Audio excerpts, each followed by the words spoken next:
life is going smoothly, then the bottom falls out.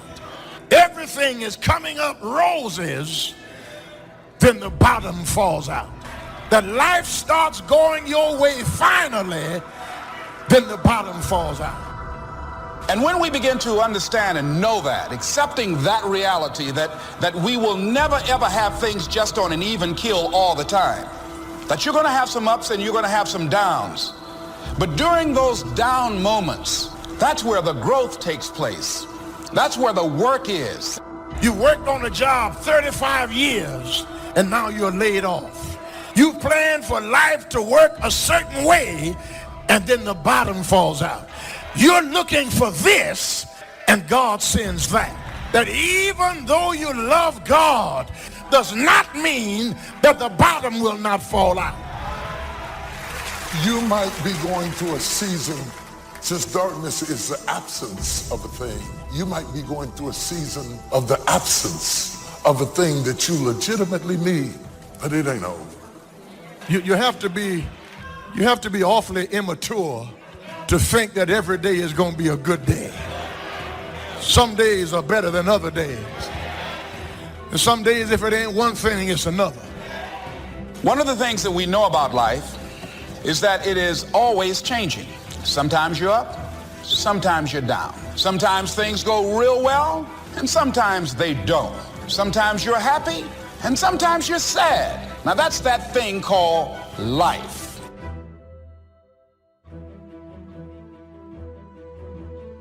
You may have to function for a while without the absence of the thing you adore. But it's not over. It's just that God has created the treasures of darkness. And in order to create the treasures of darkness, he has to take away light so that he can incubate what he's about to do in your life. And I'm going to tell you right now, it won't be easy.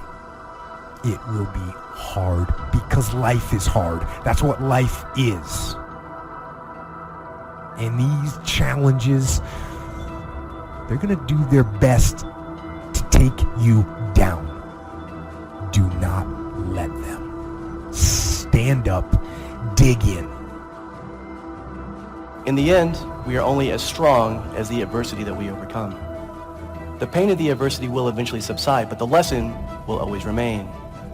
And that lesson will strengthen you to endure your next battle, this time stronger and wiser than before. Line up those problems and confront them. Face them. Do not let them bring you down.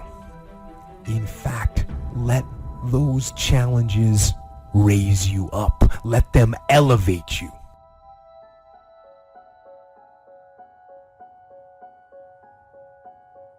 What do you do when you tried and failed and you want to quit and you want to give up?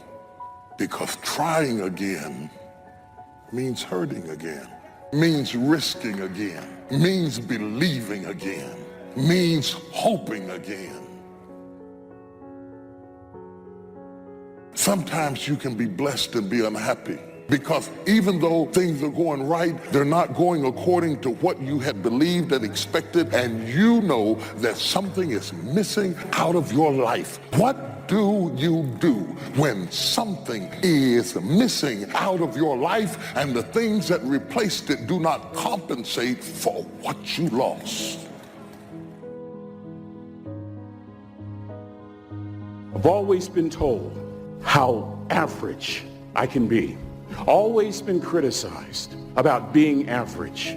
But I want to tell you something. I stand here before you, not listening to those words, but telling myself every single day to shoot for the stars, to be the best that I can be. Good enough isn't good enough if it can be better, and better isn't good enough if it can be best.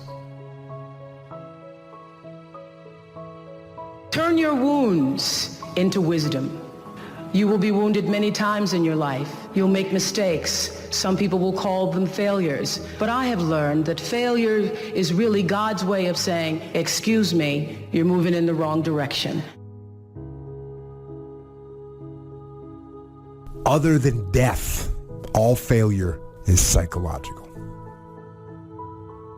Other than death, all failure is psychological. Think about that. If you aren't dead, then it's just psychological. It does not mean that you won't lose some battles, because you will. We all will. But it does mean that as long as you don't surrender, as long as you don't give up, as long as you don't quit, then you haven't failed. It just means you've made a temporary tactical retreat, a brief withdrawal, so that you can regroup and reattack.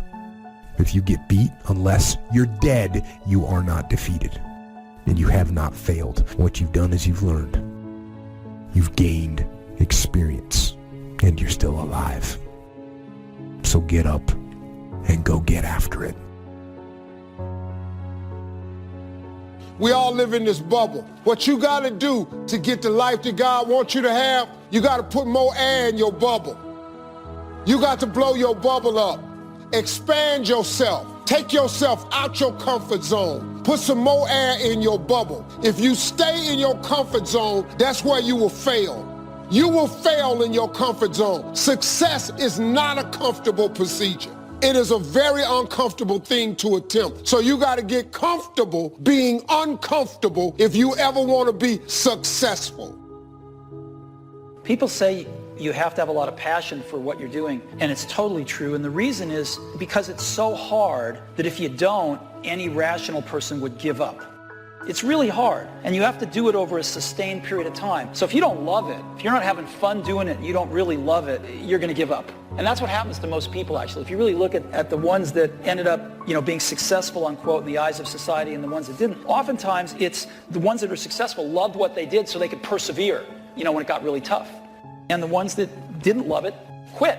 So it's a lot of hard work, and it's a lot of worrying constantly. If you don't love it, you're going to fail. So you got to love it. You got to have passion.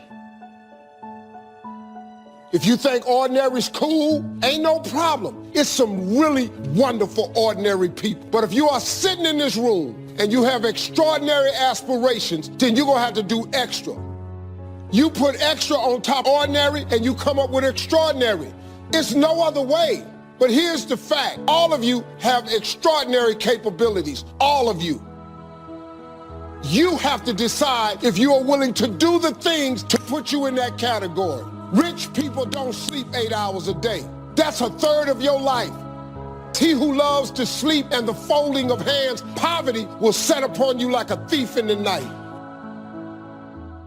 You don't have to live worried, focused on the problems, wondering why it happened. You know a secret. You have favor in the storm. You know what was meant for harm, he's turning to your advantage. Here's the key. The enemy wouldn't be fighting you if you weren't a threat. Oh, get ready. Favor is about to turn things around. Favor is about to catapult you to a new level. Favor is not going to keep you from the storm, but favor will bring you out of the storm. We don't understand everything that happens. Sometimes life is not fair, but you have to trust that God knows what he's doing. This thing called life, you just don't know what the next moment will bring. But here's what I do know, and I want you to know, you have comeback power. When something happens to you, don't buy into what has happened to you. Buy into, I'm getting up out of here. I'm going to change this situation. This does not work for me, and I don't have the luxury of being depressed and angry. I need to clear my head. This is no time to do something stupid, like hurt yourself. No. So get serious about your goals, business goals, financial independence goals, family goals. I mean, there's so many things to work on this.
you don't get busy and work on it, sure enough, the time will pass. And sure enough, 5 years from now, you'll wind up where you don't want to be, wearing what you don't want to wear, driving what you don't want to drive, being what you don't want to be. Now's the time to fix it. Your goals are affecting you, whatever they are. Your goals affect your attitude, personality. All day long, we're being affected by our goals. You got to clear your head so that the decision that you make represents the best in you. People who don't stop to clear their heads, they react. They don't respond. Be still and know that you're going to get through this. You're going to get through this. And you don't want to be radical. You don't want to be erratic. Just be still and know, I'm going to get through this. You got to assure yourself. You have to encourage yourself. You have to clear your mind. Your better future is a dream. Where do you want to go? What do you want to do? What do you want to be? What do you want to see? You've got to dream dreams. Without dreams and visions, people perish. You've got to have something to go for. Take the crumbs from starving soldiers, they won't die. Take the bread from hungry children, they won't cry. But without dreams, we all will die. You've got to dream. Don't lose your dreams. Becoming something unique on your journey here, don't lose your dream. That's long-range goals. You've got to have those. Because if you set up something short-range, go for it, get it, latch onto it, work hard, accomplish it. That starts building your strong feelings to go for your dreams. Economics plays a major role in everybody's life, which means it ought to be meticulously well planned for tomorrow. An area of life that matters clearly to all of us is time. And most people have very little mastery of this. I don't mean checking things off your list. I'm meaning squeezing out of your life what matters to you most. Your career, where is it now? Where are you financially compared to where you want to be? And especially with some of the changes that have happened in the economies around the world. And then finally, where are you in your level of sense of meaning, of contribution, and your sense of celebration in life? These are the areas that really matter most. Sit down and define what this looks like for you today. And invariably what we find out is almost everybody has some gaps. Gaps between where you are and where you want to be. And even if you've done incredibly well, I deal with some of the most successful people in the world, they're usually still happy in their life because they're hungry. They haven't lost that drive that says, look, what makes me feel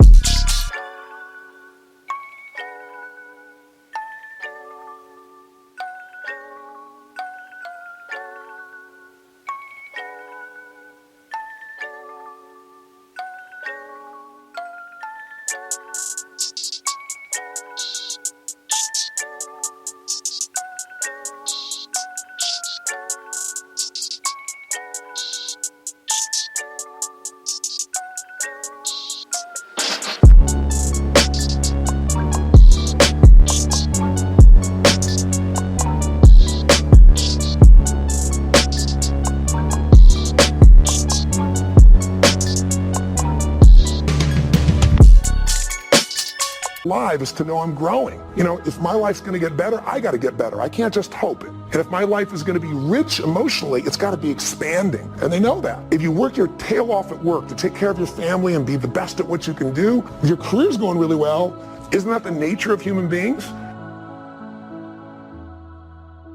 To me, successful is getting to the point where you are absolutely comfortable with yourself.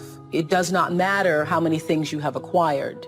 The ability to learn to say no and not to feel guilty about it, to me, is about the greatest success I have achieved. The fact that I have, in the public side, done whatever, it's all a part of a process for growing for me. But to me, to have the kind of internal strength and internal courage it takes to say, no, I will not let you treat me this way, is what success is all about. I will not be treated this way. I demand only the best for myself.